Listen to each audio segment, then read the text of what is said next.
I tested the water coming out of my kitchen faucet last week, and what came back in the results made me sit down. Not because the water looked dirty, it looked perfectly clear, crystal clear, ice cold, straight from the tap, but the laboratory report said something invisible was living inside it, a class of chemicals so persistent that scientists gave them a nickname. They call them forever chemicals because once they enter your body, they never leave. They do not break down in the soil, they do not break down in the river, they do not break down inside your bloodstream. The Centers for Disease Control tested the blood of Americans across all 50 states. They found these chemicals in 99% of the population, including newborn babies. The companies that manufactured them knew they were toxic since 1961. They hid the evidence for over 40 years. They were sued for more than $13 billion in settlements. And the chemicals are still flowing through your tap right now at this very moment as you watch this video. This is the story of how the most persistent contaminant in American history ended up in your drinking glass. And the $1 activated carbon solution they are desperate for you to never discover. Welcome to Forbidden Home Science. If you are not subscribed yet, hit subscribe and the bell. This is where we dig up what the chemical industry buried. Now let me take you back to where this nightmare began. In 1947, a team of chemists at the Minnesota Mining and Manufacturing Company created a new class of synthetic molecules. You probably know that company today is 3M. The molecules were built around a bond between carbon and fluorine atoms, the strongest bond in all of organic chemistry. Nothing in nature could break it. Not heat, not water, not acid, not bacteria, not time itself. The chemists believed they had engineered the most durable synthetic material in human history. By 1951, DuPont started buying these chemicals to coat cookware, treat fabric, and line fast food wrappers. They branded the result Teflon and sold it as a miracle of modern science. Housewives loved the convenience, restaurants loved the speed, and the military loved it even more. The military mixed it into firefighting foam that could smother a jet fuel fire in seconds. By 1960, that foam had been deployed at over 600 bases, soaking into the soil and flowing toward municipal wells. But here's the part that DuPont and 3M kept locked behind closed doors. In 1961, DuPont scientists ran their first toxicity study on C8 and found that rats developed enlarged livers at low doses. The report said the substance should be handled with extreme care. Then that document was stamped confidential. In 1970, an internal memo at DuPont's Washington Works plant confirmed what the Haskell Laboratory had discovered.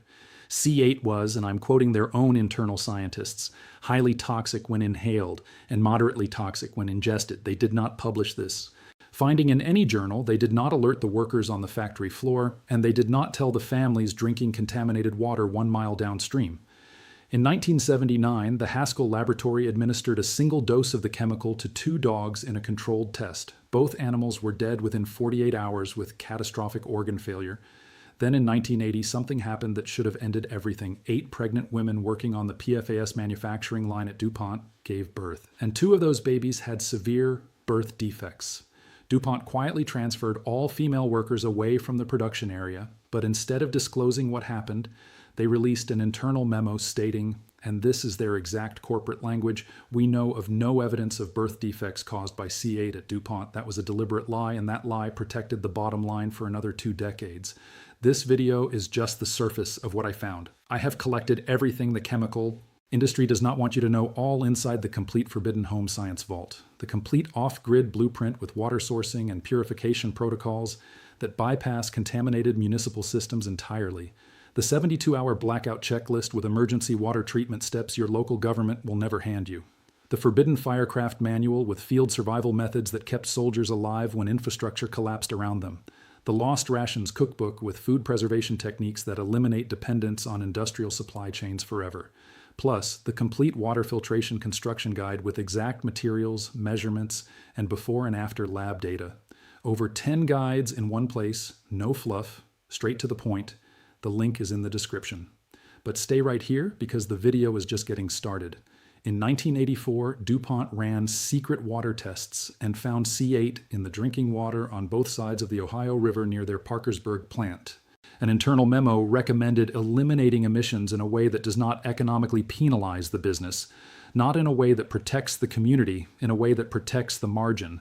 So instead of cleaning up the contamination, DuPont chose to dramatically increase production volume. More Teflon for kitchens, more firefighting foam for the military, more chemical coatings for fast food packaging across the country. The chemicals kept flowing into the Ohio River, seeping deeper into the aquifer, and quietly accumulating in the blood of over 70,000 people living across 6 water districts. Nobody told those families for 17 years, not one phone call, not one letter, not one public notice. Then in 1998, a West Virginia cattle rancher named Wilbur Tennant watched hundreds of his cows die. His land bordered a DuPont landfill, and a creek running through it had turned black and bubbly.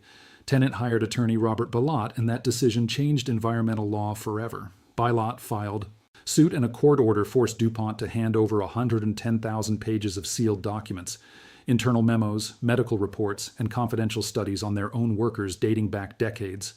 In 2001, he filed a class action on behalf of 70,000 residents and sent DuPont's own documents to the EPA.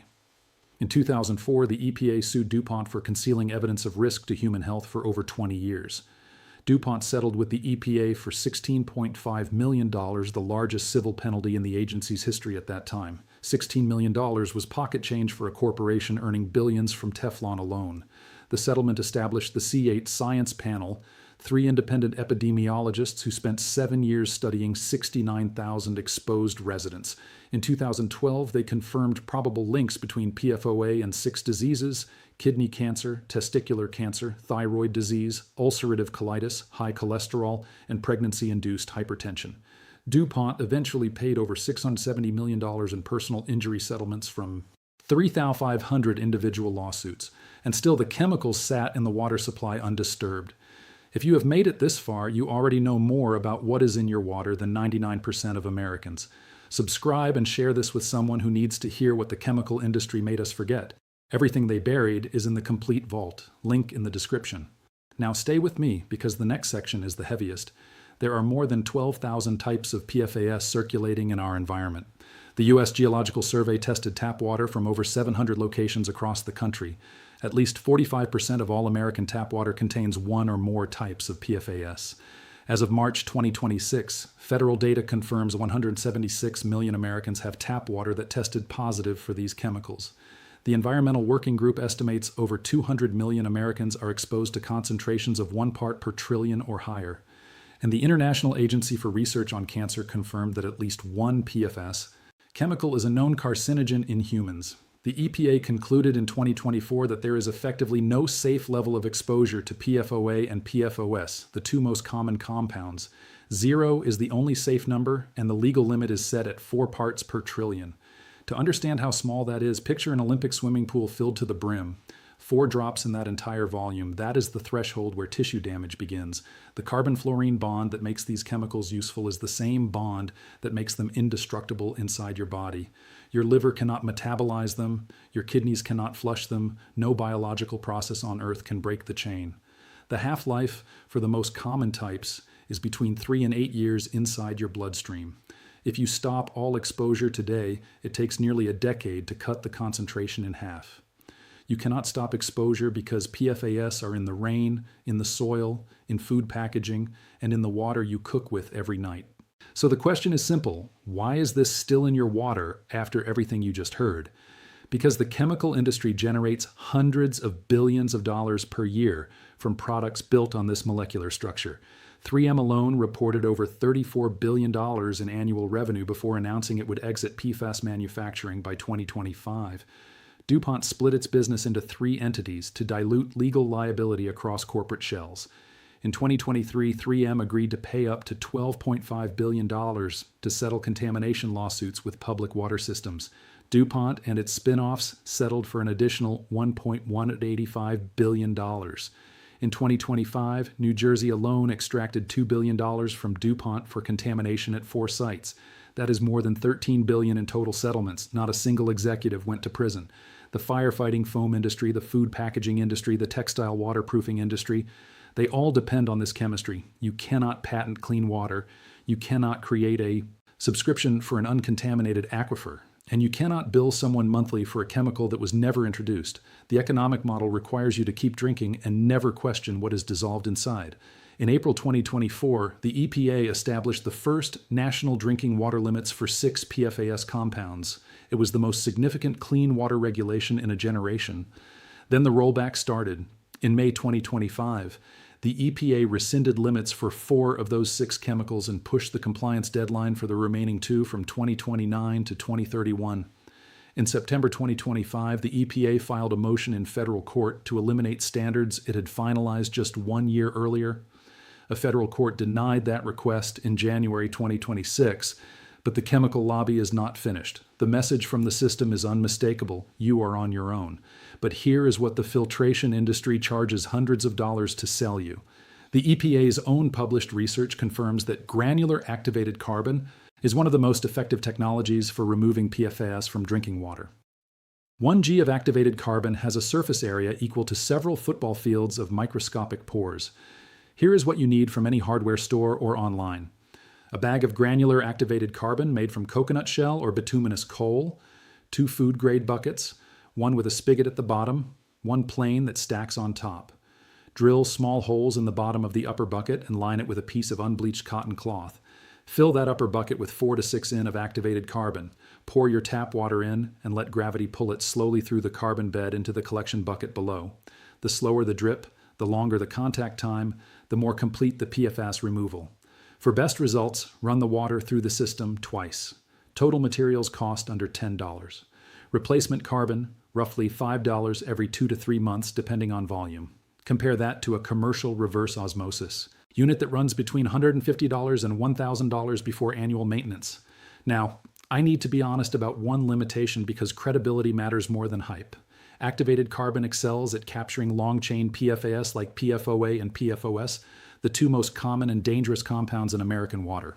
Shorter chain molecules are harder to trap because their smaller structure bonds less strongly to the carbon's surface. Researchers at Duke University and NC State tested 76 household filters and found carbon systems removed an average of 73% of total PFAS. Reverse osmosis systems achieved 94% or higher removal. So the ideal setup is a 2-stage approach. Carbon first for the bulk of contamination, then a secondary filter for what slips through. But even a basic gravity-fed carbon filter removes the deadliest compounds from your water for less than the price of a drive-through meal. That is the math the industry prays you never do. If every household in America built a $10 carbon filter, the residential water filtration market collapses. If communities demanded municipal carbon treatment at the source, the liability shifts back to the corporations that created the contamination. If people stopped buying bottled water, which the FDA does not even require be tested for PFAS, another revenue stream disappears. A bucket of carbon and 10 minutes of your time cannot be monetized, cannot be patented, and cannot generate quarterly shareholder returns. And that is exactly why you have never seen this on the evening news. This knowledge did not die. It was waiting. Waiting in sealed court documents and redacted corporate memos and in the unread studies of scientists who were ignored for decades. Every kitchen faucet in America is now a decision point. Keep trusting the system that contaminated your water and then fought in court to delay cleaning it up. Or spend 10 minutes and $10 building the filter they never wanted you to find. If this video opened your eyes, subscribe and share it with everyone you know who still thinks their tap water is clean. Every share preserves what the chemical industry spent $13 billion trying to bury. The next vault opens soon, and what is inside hits even closer to home.